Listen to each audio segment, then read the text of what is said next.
Hey everybody, it's Janelle, and today we are going to be using this marker maker. So if you are a member of Jane Davenports mixed media group, you will maybe have seen, it's kind of, a couple people have posted about this. It's kind of a thing that lots of people are doing. So here I am. We won't be using these, but you never know. I might, my daughter wants to make some of these, so I'm going to keep these for her.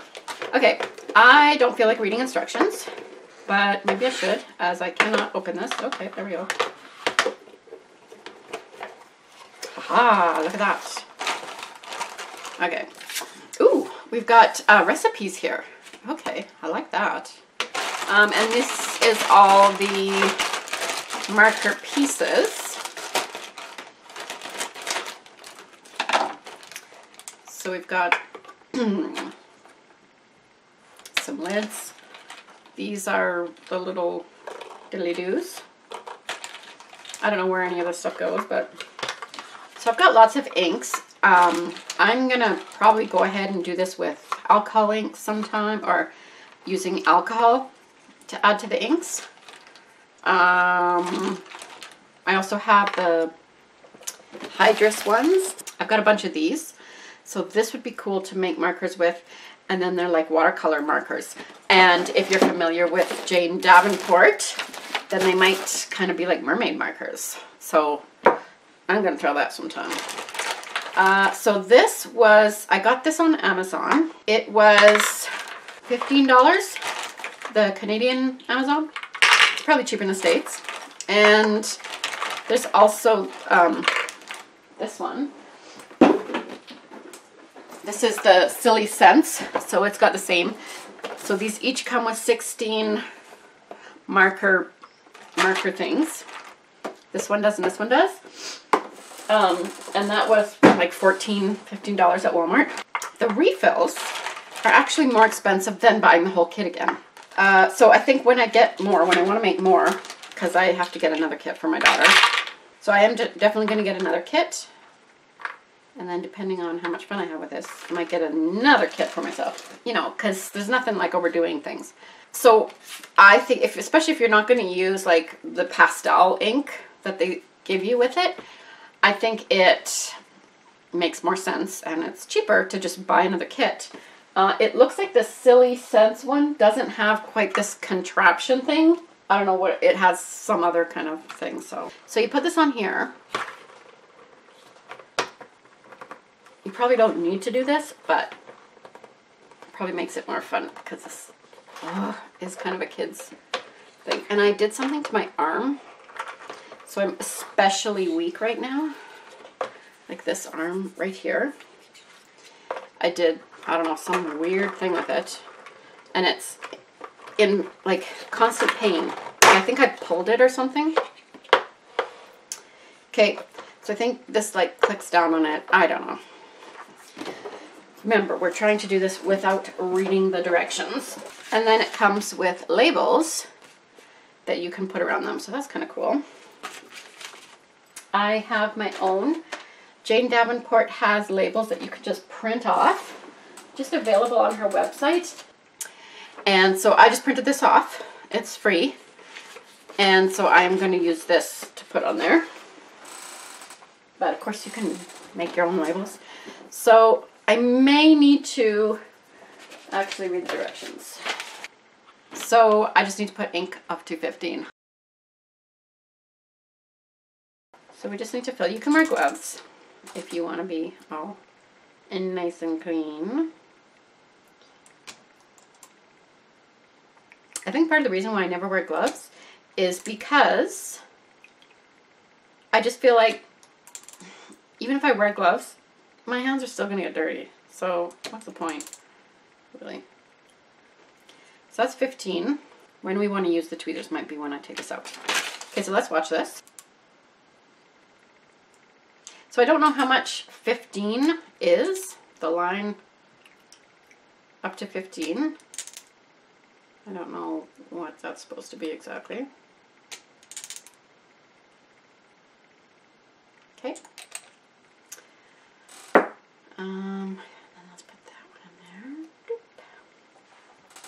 there. Okay, so this is soaked up. Like it's completely soaked up.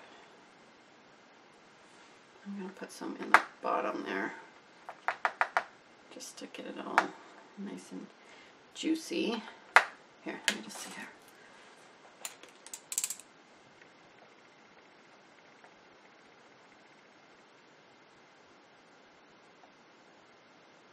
Okay, so I need to take a nib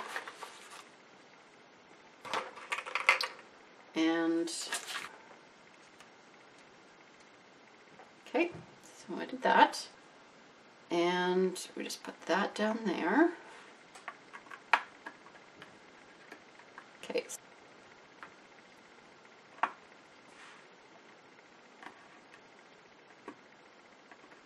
Plugs in.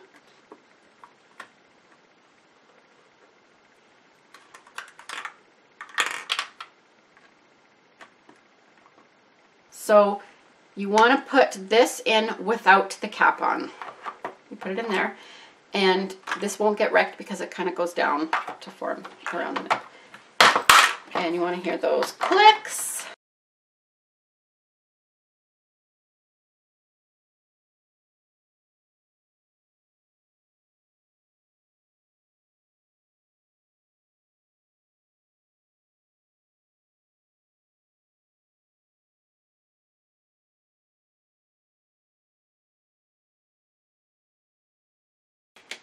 Then put that in there, put the nib around it, or the plug, whatever it is. And then we have a lid.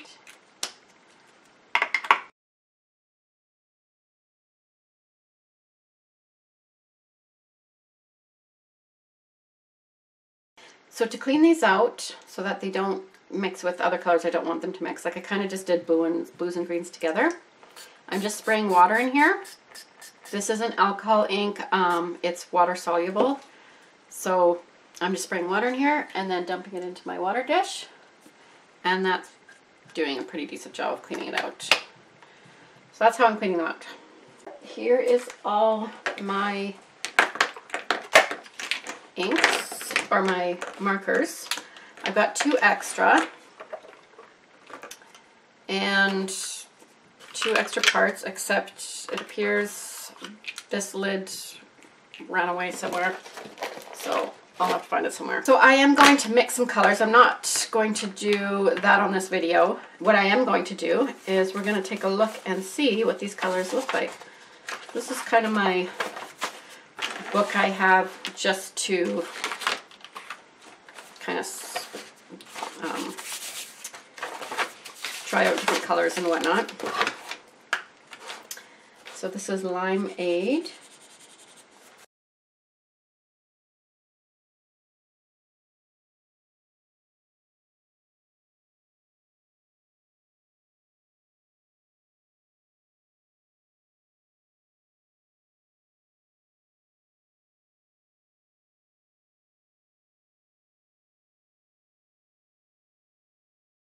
You can see that these write really well. One thing I noticed was I thought that I had put this down when I used this thing. I thought I had put it down because I heard a couple clicks. But then when I looked at it, there was a space between this. So you want to make sure you completely click that down. So there should be no space between the plug and the barrel. So just, I'm just telling you that so that you can be watching for that, because you do want to make sure this is airtight.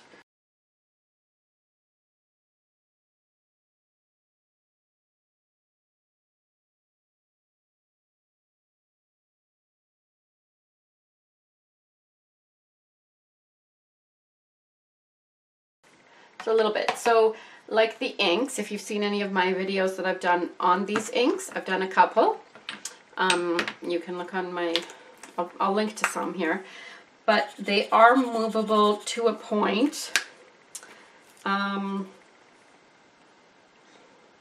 once they're completely dry, they won't reactivate again.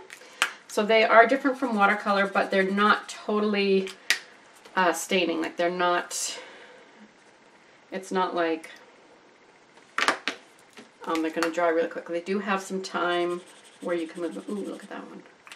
Hydrangea. So that's good to know. Obviously something like this that is specifically for watercolor will be more of like mermaid markers and more of like a watercolor effect. This will still do it, but remember, if you watch any of my other inks, you do kind of need to get to it a little bit sooner. So I am going to mix up two just to use these ones up right now, and because I want an indigo one, so I'm going to try to see if I can get an indigo one, and I might come back here. Okay, so I made two colors. I mixed two colors. I wanted an indigo, like a dark indigo. I didn't quite get that. I should have added more black. So this is kind of like a Prussian blue almost. So I still like this color, but to get an indigo I would need more black. So it's kind of similar to, or a phthalo turquoise. This is a watercolor chart I have. My indigo is right there. So not quite indigo, but I like it anyways. And I used just this blue lid because I can't find the other lid. And then I wanted an earthy green, and this turned out exactly how I wanted it. And I just mixed mostly equal parts lemon and hydrangea. And then I added hot cocoa. Not quite as much. I actually had to add more of this than I thought I would. So I would say for these ones, I did about 5 and 5 of the 5 hydrangea, 5 lemon, and then probably 5 of the hot cocoa. I had to add more of the hot cocoa than I thought I would. If you're mixing it, just go slower with this because this can turn it bad quickly. So at first I just kept getting this shade of green, and then eventually I got a more earthy green. So, and I really like how it turned out actually, because these greens, there's just this green from the inks that Jane Davenport has, and then there's this one that's kind of got a little bit of a turquoise aqua kind of look to it. So I'm pretty happy with these. I'll still have to keep working on the indigo, but that's okay. And I have these inks too, so I think I'm gonna try some more experiments. I think this violet will actually make a good indigo. I hope that helped you out.